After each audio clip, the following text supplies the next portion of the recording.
Et si ce que vous mangiez était la cause de vos échecs? Salut les machines, c'est Marvin pour une nouvelle vidéo. Et comme vous le savez sur cette chaîne, j'essaie de vous mettre dans les meilleures conditions possibles pour que vous puissiez réussir vos objectifs. Et bien évidemment, tout ce qu'on peut faire pour que vous puissiez réussir vos objectifs, quels que soient vos objectifs, c'est-à-dire la perte de poids, gagner en muscles, augmenter vos compétences psycho-émotionnelles, avoir plus de charisme, être plus social, vous accompagner dans des projets plus spécifiques, analyser des situations, être en meilleure santé, toutes ces choses-là, ça passe évidemment par des phases de travail. Et pour pouvoir travailler, il faut être concentré. Et pour pouvoir être concentré, il faut donner le bon carburant à votre corps. Sinon, évidemment, ça se passe mal.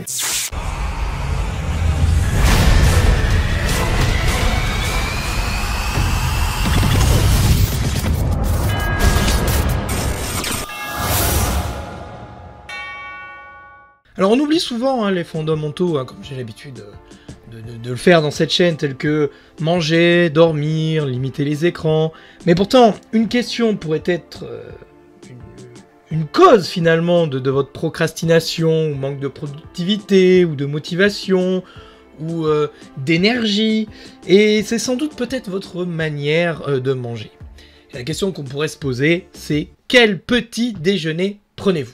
Alors, il faut dire que la plupart des petits déjeuners en France, c'est quand même relativement la catastrophe. Les céréales sucrées industrielles, le lait de vache, le pain blanc, la confiture, le beurre. Mais on peut rajouter aussi quelque chose de très français, les viennoiseries. Les chocolatines, les pains au raisin, les croissants. Toutes ces choses-là qui sont une véritable... Mais alors, quand je dis une véritable, c'est vraiment une véritable plaie pour votre capacité à rester focus, donc concentré, à avoir de l'énergie, à être créatif et à durer dans le temps. Donc je parle même pas qu'une question de santé, c'est aussi une question de mental. Alors après, vous avez ceux qui essayent évidemment les flocons d'avoine et le fromage blanc, donc c'est déjà beaucoup mieux. Mais encore une fois, ce n'est pas forcément des choses que je vais recommander et vous allez voir pourquoi juste après. Bon, et résultat, forcément, qu'est-ce qui se passe? Fringale à 10-11 heures du matin, vous avez faim, vous avez un coup de mou, vous finissez par prendre du poids, vous avez des pertes de concentration et vous ne comprenez pas pourquoi. Et donc du coup, qu'est-ce que vous faites? Vous prenez une collation certainement sucrée, avec du sucre, avec des charges glycémiques très élevées. Donc vous remarquerez une perte de concentration, et cette perte de concentration, qu'est-ce qu'elle va vous amener à faire? Elle va vous amener à faire des activités à faible engagement cognitif, ou à échouer vos engagements avec un cognitif supérieur. Et donc vous allez faire quoi? Vous allez être déconcentré, donc vous allez faire des réseaux sociaux, des jeux vidéo, vous allez checker un petit peu partout, vous allez regarder des réels, puis en plus, je le répète jamais assez, mais en plus les réseaux sont quand même fabriqués dans le but justement de diminuer votre engagement cognitif et de vous donner de la satisfaction immédiate. Donc forcément, vous allez être déconcentré de vos objectifs et donc vous allez être moins performant. Et si vous êtes moins performant, vous allez échouer beaucoup plus facilement. Et ensuite, vous allez rentrer dans un cercle vicieux de la dopamine que j'explique très bien en formation. Bon, vous allez me dire, très bien Marvin, mais qu'est-ce qu'on fait et pourquoi on en est là? Tout simplement pourquoi on en est là. Tout simplement parce que ces aliments sont gorgés de sucre et de charges glycémiques très élevées, ce qui va vous permettre en fait d'amener énormément de glucose dans le sang et qui va être régulé par une hormone qu'on appelle l'insuline. Donc je l'ai déjà expliqué dans certaines vidéos. Et chaque fois que vous mangez un aliment très sucré, vous avez les taux de dopamine qui explosent, donc ça vous donne une espèce de pic de joie suite à un boost d'énergie, mais qui ne va pas rester dans le temps parce que forcément l'insuline va faire baisser le sucre dans le sang pour éviter d'endommager les cellules et ensuite bien évidemment tout ce qui est de vos organes. Donc il va y avoir une chute drastique du glucose dans le sang et c'est cette chute qui va causer ensuite des problèmes de concentration. Alors on essaye de comprendre un petit peu ce qui se passe dans le cerveau quand vous mangez du sucre.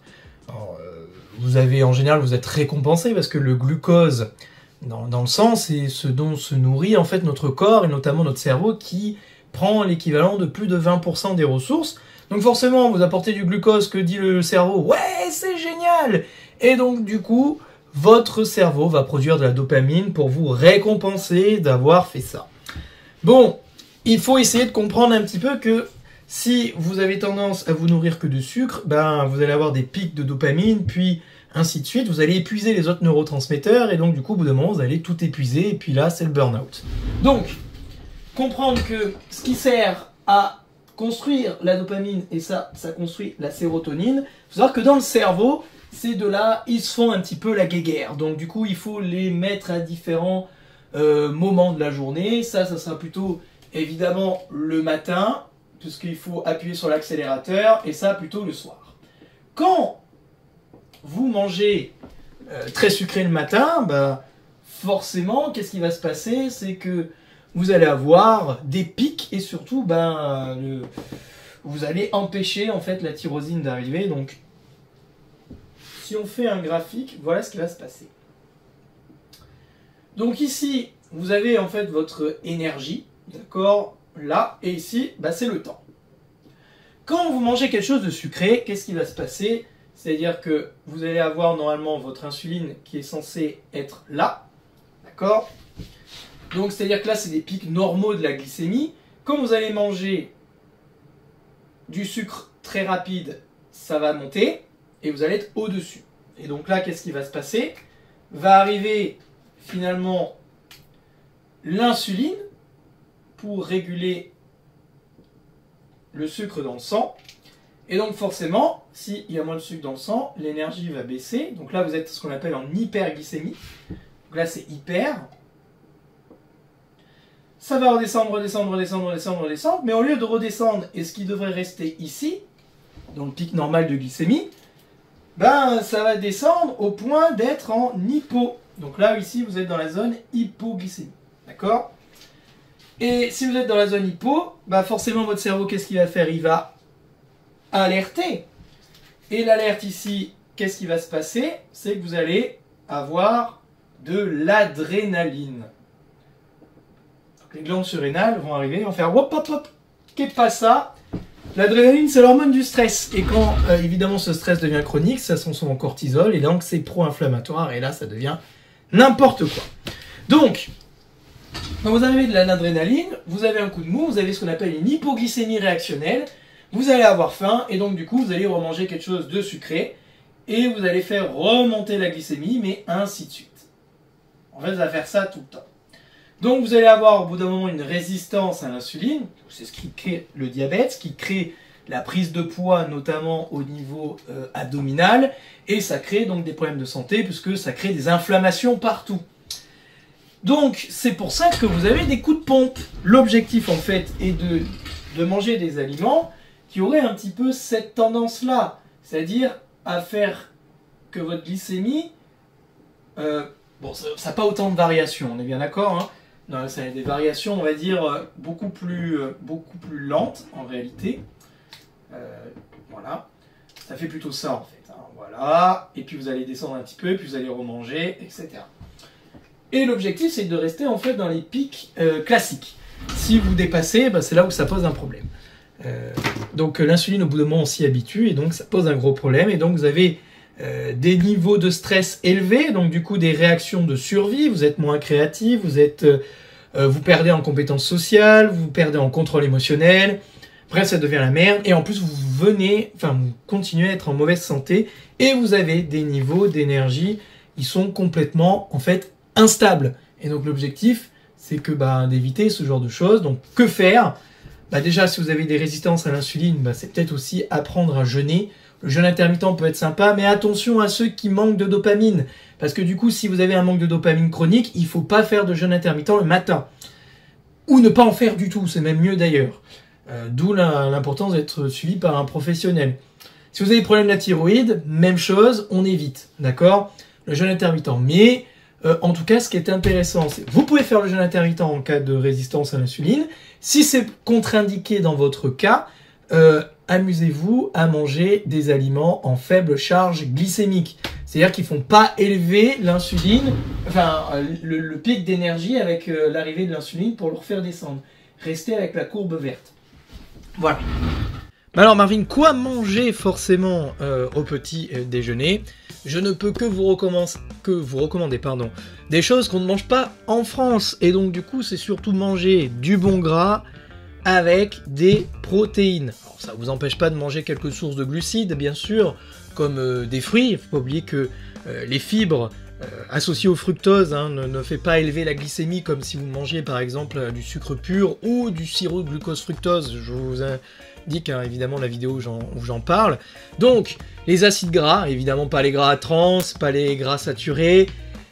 On prend évidemment les acides gras polyinsaturés, donc les oméga 3 en réalité, parce que nous sommes très souvent en carence. Et donc, c'est-à-dire les bonnes huiles, les poissons gras, les œufs le matin, et bien évidemment les oléagineux. Alors, que manger pour augmenter la dopamine qu'on a le matin et être motivé? Puis on verra que, évidemment, la noradrénaline est là pour nous faire rester focus, concentré. Donc la dopamine, il faut bien évidemment augmenter ses taux de phénylalanine et de tyrosine, donc qui sont évidemment, alors pas de la dopamine pure, bien évidemment, mais c'est ce qui sert évidemment à fabriquer la dopamine. Donc il est important d'avoir, et bien évidemment, les cofacteurs, donc la vitamine D, le fer, le zinc, le magnésium, évidemment les oméga 3, le chrome.